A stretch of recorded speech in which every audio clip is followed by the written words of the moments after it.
मैं कल्पना स्वागत करती हूँ आप सभी का मेरी स्टडी में। आशा करती हूँ कि आप सभी अपनी पढ़ाई बेहतर ढंग से कर रहे होंगे और आपसे निवेदन है कि जो भी वीडियोस आप मेरे देखते हैं उन्हें एक बार शेयर ज़रूर किया करें। जो भी आपके सोशल मीडिया अकाउंट्स हैं वहाँ पर आप उन्हें शेयर कर सकते हैं, अपने फ्रेंड्स के साथ शेयर कर सकते हैं। तो प्लीज़ आपसे रिक्वेस्ट है कि आप वीडियो को लास्ट तक ज़रूर देखा करें और वीडियोज़ को शेयर ज़रूर किया करें। इससे मुझे भी थोड़ा मोटिवेशन मिलता है कि मुझे भी लगता है कि मैं आप लोगों के लिए इतना प्रयास कर रही हूँ, तो आप लोग कम से कम मेरे लिए कुछ तो करें, तो मुझे भी थोड़ा अच्छा महसूस होगा। इसलिए आप मेरे लिए इतना तो कर ही सकते हैं।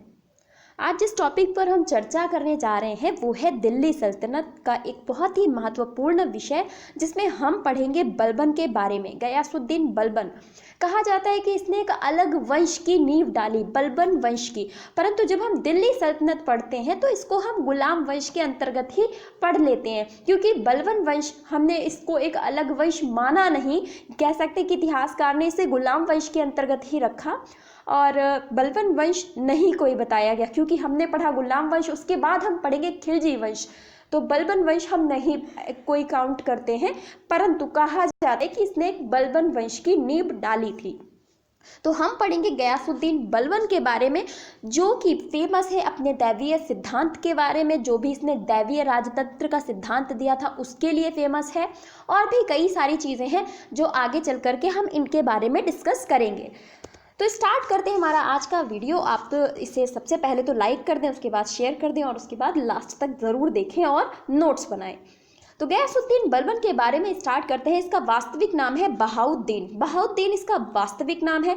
कई सारे राजा होते थे, उनका एक अलग उपाधि वाला नाम होता था, एक अलग नाम होता था, क्योंकि फिरोज शाह तुगलक भी आगे हम देखेंगे, या फिर हम मोहम्मद बिन तुगलक देख लेते हैं, जौना खां के नाम से प्रसिद्ध हुआ। तो ऐसा राजाओं के साथ होता था।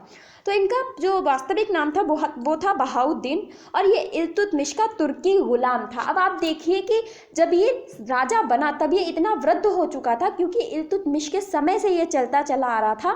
तब ये एक गुलाम हुआ करता था और उसके बाद धीरे धीरे करके कुछ पदों पर ऊंचा बढ़ता हुआ फिर एक समय ऐसा आया कि ये सुल्तान बन गया। इसने बलबन वंश की नींव डाली। इतिहासकार इसके बारे में ये भी बताते हैं कि इसने अपने मालिक की हत्या की थी, उसके बाद ये राजा बना।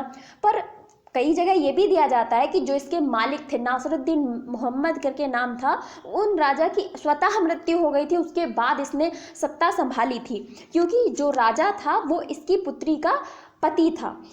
तो इब्न बतूता और इसामी के अनुसार ऐसा इनका मानना है कि इसने अपने मालिक की हत्या की थी और उसके बाद ये राजा बना था, इब्न बतूता और इसामी के अनुसार।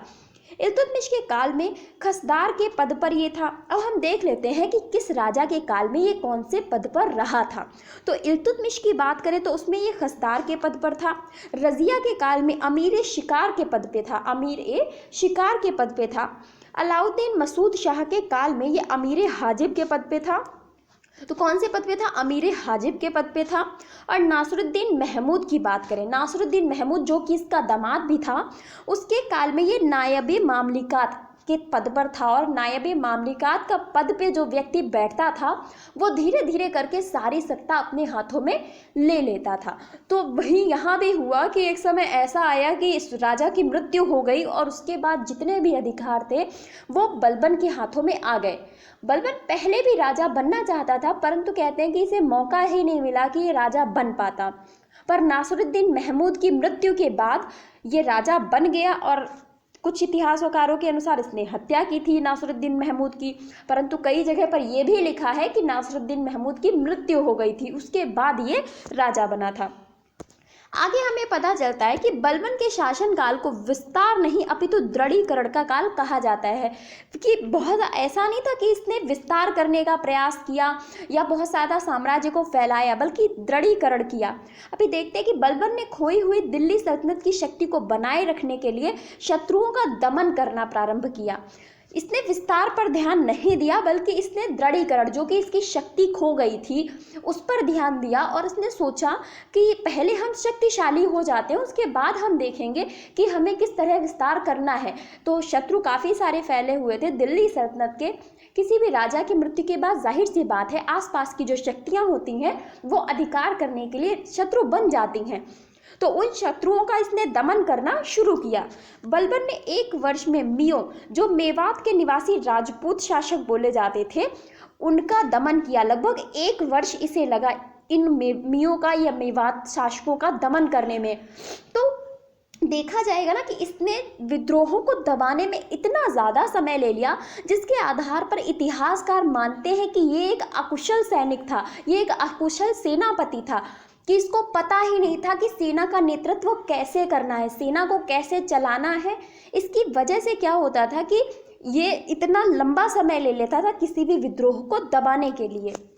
आगे हमें देखने को मिलता है गोपालगीर में एक किला बनवाया और थाने भी बनवाए, ताकि ये लोगों पर नज़र रख सके, ताकि कोई विद्रोह हो तो उसे दबाया जा सके।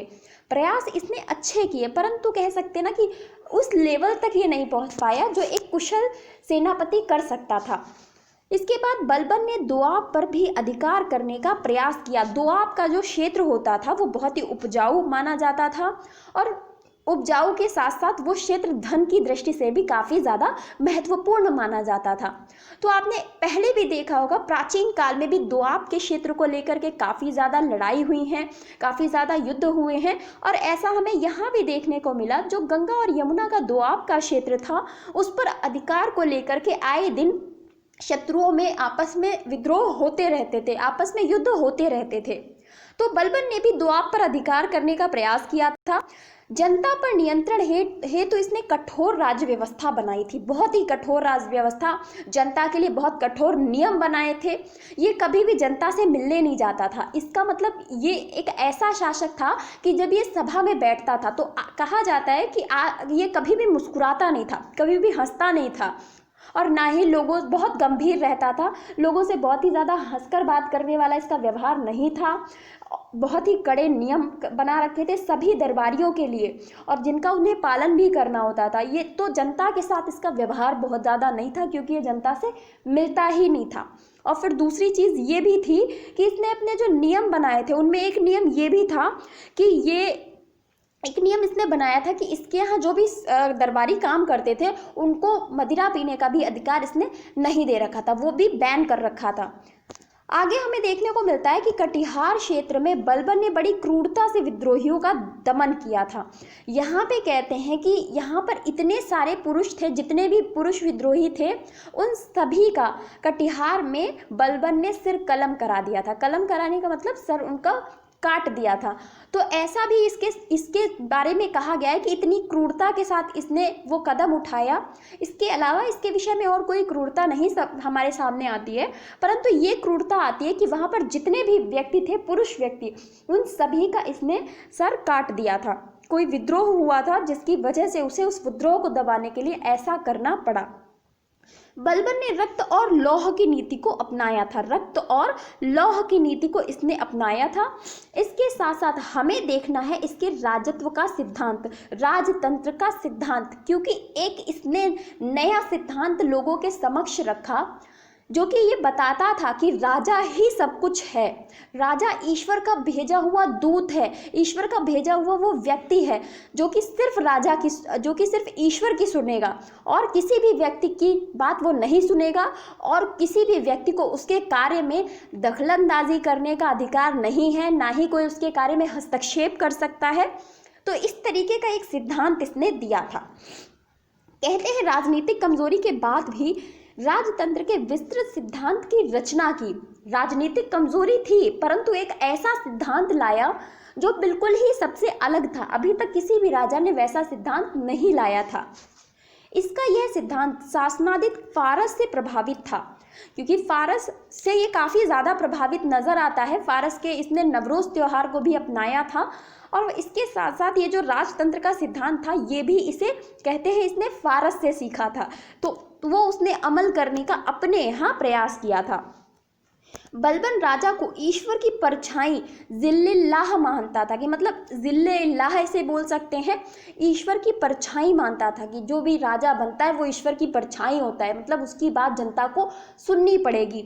और धरती पर उसका उप प्रतिशासक नियावत एक खुदाई शब्द इसका प्रयोग किया गया है, नियावत एक खुदाई शब्द का प्रयोग किया गया है। उप प्रतिशासक बताता था कि मैं जो मैं राजा हूँ, मैं ज़िल्ले इल्लाह हूँ, मैं नियाबत एक खुदाई हूँ, ईश्वर का भेजा हुआ एक दूत हूँ। उसने अपनी शक्ति को ईश्वर में निहित बताया कि मेरी शक्ति जनता नहीं है, मेरी शक्ति ये सैनिक नहीं है, मेरी शक्ति ईश्वर है। ईश्वर मुझे शक्ति देते हैं और मैं उस शक्ति का प्रयोग करता हूँ। तो बुढ़ापा आ गया था, कह सकते हैं थोड़ी बुद्धि भ्रष्ट हो चुकी थी, खराब हो गई थी, इनको पता ही नहीं चल रहा था कि हम कह क्या रहे हैं, हम कर क्या रहे हैं। तो बुढ़ापे में 60 साल के बाद दिमाग खराब हो जाता है ना, वो इसके साथ हो गया था, तभी इस तरीके के कार्य ये कर रहा था।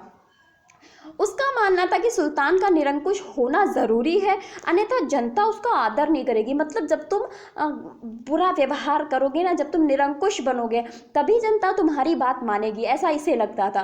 जबकि ऐसा नहीं होता है, तब जनता डर कर तुम्हारी बात मानेगी। और यदि तुम किसी जनता के साथ प्यार से व्यवहार करोगे, अच्छा व्यवहार करोगे, तो जनता खुश होकर के तुम्हारी बातों को मानेगी, नियमों का पालन भी करेगी। पर इसे ऐसा नहीं लगता था। उसने दरबारियों के मध्य मदिरा पान को भी निषेध कर रखा था कि कोई व्यक्ति मदिरा का सेवन नहीं कर सकता है। मदिरा मतलब शराब का सेवन नहीं कर सकता है। अब इसके अंदर एक भावना और भी थी जो कि बहुत ही ज़्यादा बुरी थी, कि ये ऊंच नीच की जो भावना होती है उसको भी बहुत ज़्यादा मानता था, कि जो ऊंचा व्यक्ति है वो तो इसके साथ मतलब इसके लिए ठीक है, लेकिन जो नीचा व्यक्ति है उससे ये घृणा करता था। जो निम्न जाति का व्यक्ति माना जाता था उससे ये घृणा करता था। तो उसके बारे में इसने कहा है, जब भी मैं किसी नीचे कुल में जन्मे व्यक्ति को देखता हूँ तो मेरे शरीर की प्रत्येक धमनी और नस गुस्से से फड़फड़ाने लगती है या फड़कने लगती है। ऐसा इसका मानना था कि इसे नीचे कुल के व्यक्ति को देख करके गुस्सा आने लगता है। तो बहुत ही निम्न सोच इसे कहा जा सकता है कि इस राजा की बहुत ही ज़्यादा निम्न सोच थी। ये स्वयं को एक पौराणिक नायक अफरासियाब का वंशज मानता था। तो एक पौराणिक नायक उस समय प्रचलित था, अफरासियाब, उसका ये वंशज मानता था। जबकि जो अफरासियाब था वो एक बहुत ही कुशल व्यक्ति था, परंतु ये स्वयं को उसका वंशज बताते थे। बलबन ने सिजदा, जिसको कहते हैं साष्टांग प्रणाम, और पायबोस, राजा के पैरों को चूमना, इस प्रथा को पुनर्जीवित किया। अब ये सिजदा और पायबोस बहुत बार एग्जाम्स में पूछा जाता है कि किसने शुरू किया या किसके काल में ये शुरू हुआ, तो बलबन इसका आंसर है। और बलबन, ये सिजदा होता क्या था?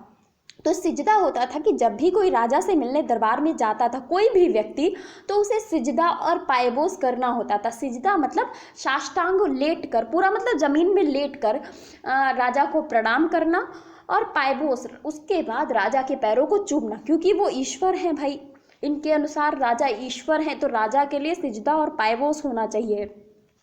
इसने प्रतिवर्ष फारसी त्योहार नवरोज मनाना प्रारंभ किया। हजारों बार ये क्वेश्चन एग्जाम्स में पूछा गया है कि नवरोज कैसा त्योहार है, तो फारसी त्योहार है। किसने मनाना शुरू किया? तो बलबन ने मनाना शुरू किया। इसने एक ताकतवर गुप्तचर विभाग बरीदे मुमालिक का गठन किया। ये जितने भी तथ्य हैं ना, ये सारे के सारे एग्जाम्स में पूछे जाते रहते हैं। तो बारीदे मुमालिक का गठन करने वाला व्यक्ति कौन था? बलबन था। बारीदे मुमालिक का गठन बलबन ने किया था, जो कि एक गुप्तचर विभाग था। कि मतलब यहाँ पर जितने भी गुप्तचर लोग समझते हैं, जो पीछे से छुप करके राजा को सारी बातें बताते रहते हैं, तो ध्यान रखते हैं, प्रजा पर ध्यान रखते हैं, या अमीर उस टाइम होते थे उन पर ध्यान रखते थे। तो गुप्तचर विभाग बरीदे मुमालिक का गठन किसने किया? बलबन ने किया। इसने गुलाम चालीसा या तुर्काने चहलगानी, या जो गुलाम चालीस का दल था, उसको समाप्त कर दिया, जो कि इल्तुतमिश के द्वारा शुरू किया गया था। तो बलबन ने यहाँ पर आकर के उसका अंत कर दिया। बलबन के पुत्र की अगर हम बात करें तो मोहम्मद खां और बुगरा खां, मोहम्मद खां और बुगरा खां दो इसके पुत्र थे। इसके बारे में ऐसा हमें बताया जाता है कि मंगोल शासक हलाकू के उत्तराधिकारी इल्खा के द्वारा बलबन का पुत्र 1286 ईस्वी में मंगोल आक्रमण में मारा गया। तो क्या हुआ था कि पश्चिम में, उत्तर पश्चिम का जो क्षेत्र था, बलबन ने बहुत सारे किले वहां पर बनवाए थे, दुर्गीकरण कराया था, ताकि जो मंगोल शासक हैं वो इधर प्रवेश ना कर सकें। परंतु क्या हुआ कि एक समय ऐसा आया कि उन दुर्गीकरण होने के बाद भी, उन दुर्गों के बने होने के बाद भी मंगोलों का आक्रमण हुआ, और उस आक्रमण ने क्या हुआ कि मोहम्मद खां की मृत्यु हो गई। जो व्यक्ति था इल्खा, ये मंगोल शासक था, इसने मोहम्मद खान को मार दिया। तो मोहम्मद खां को किसने मारा था? इल्खा ने मारा था, जो कि बलबन का पुत्र था। परंतु अगर हम बात करें हलाकू के बारे में, ये मोहम्मद खान से पहले था, मतलब आप इसे कह सकते हैं ये बलबन का समकालीन था। परंतु जब बलबन ने शासन करना प्रारंभ किया तब हलाकू की मृत्यु हो चुकी थी। यदि हलाकू के सामने बलबन का सामना होता या उसके साथ में इसे युद्ध करना पड़ता तो बलबन शायद 1 मिनट भी नहीं टिक पाता, क्योंकि हलाकू जो मंगोल शासक था वो बहुत ही ताकतवर व्यक्ति था, ऐसा इतिहासकार कहते हैं। बलबन एक अकुशल सेनापति था, इसी कारण बंगाल के विद्रोही तुगरिल, बंगाल में तुगरिल नामक व्यक्ति ने विद्रोह कर दिया था, उसको दबाने के लिए बलबन को 3 वर्ष लग गए। अब आप सोचिए, एक विद्रोह को दबाने के लिए 3 वर्ष लग गए, इतना लंबा समय लग गया। उसका कारण यही था कि इसको पता ही नहीं था कि सेना का नेतृत्व कैसे करना है, सेना को हमें कैसे चलाना है, इस वजह से इसे 3 वर्ष लग गए। बलबन के पुत्र मोहम्मद के ही आश्रय में अमीर खुसरो और अमीर हसन रहते थे। अमीर खुसरो का नाम अब दिल्ली सल्तनत में आप बहुत बार सुनने वाले हैं। 7 सुल्तानों का शासनकाल इन्होंने देखा था, ऐसा कहा जाता है। तो कौन कौन से वो शासक थे अमीर खुसरो के बारे में हम सब कुछ अलग से डिस्कस करेंगे। फिलहाल आप जान लीजिए कि मोहम्मद खां वो व्यक्ति थे जिनके आश्रय में अमीर खुसरो और अमीर हसन रहा करते थे और बाद में ये बलबन के पास आ गए थे। 1287 ईस्वी में क्या हुआ कि पुत्र विक्षोभ के कारण बलबन की मृत्यु हो गई। तो बूढ़े तो हो ही चुके थे, फिर पुत्र की मृत्यु हो गई, तो वो चीज़ें इतनी ज़्यादा इनके लिए भारी हो गई कि इनकी मृत्यु हो गई। शॉर्ट में हम देख लेते हैं कि बलबन ने क्या क्या किया था। तो 1265 से लेकर के 1287 तक इनका शासनकाल रहा। बहाउद्दीन इनका वास्तविक नाम, और ये एक इलवरी तुर्क थे। जिस प्रकार से इल्तुतमिश एक इलवरी तुर्क थे, उसी प्रकार से बलबन भी एक इलबरी तुर्क था। रक्त और लौह की नीति को इन्होंने अपनाया था। रक्त और लौह की नीति को सिजदा और पायबोस इन्होंने शुरू किया था। नवरोज त्यौहार इनके द्वारा शुरू किया गया। तुर्कान चहलगान का इन्होंने अंत कर दिया। उलूग खां इनकी उपाधि थी। नियावत खुदाई, इसके अलावा जिल्लिल्लाह ये स्वयं को बताया करते थे। और दैवीय राजतंत्र का सिद्धांत किसने दिया? तो ये भी गयासुद्दीन बलबन के द्वारा दिया गया था। तो ये था बलबन के बारे में। अब हम देखते हैं गुलाम वंश का अंत, क्योंकि यहाँ पर गुलाम वंश समाप्त हो जाता है। गुलाम वंश के अंत के बारे में बलबन ने मृत्यु से पहले ही 1286 ईस्वी में मोहम्मद खां के बेटे कै खुसरो को उत्तराधिकारी घोषित किया था। क्या नाम था इनका? कै खुसरो।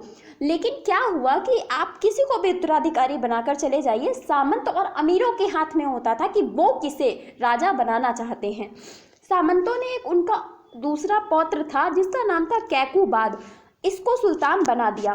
कैकुबाद ने थोड़े समय तक शासन किया और उसके बाद क्या हुआ कि उसके पुत्र इसको कैमुयर्स भी बोला जाता है, कैमूर भी बोला जाता है, तो इनको राजा बना दिया गया और लगभग 3 माह तक इन्होंने अपना शासन चलाया, जैसे तैसे करके थोड़ा बहुत।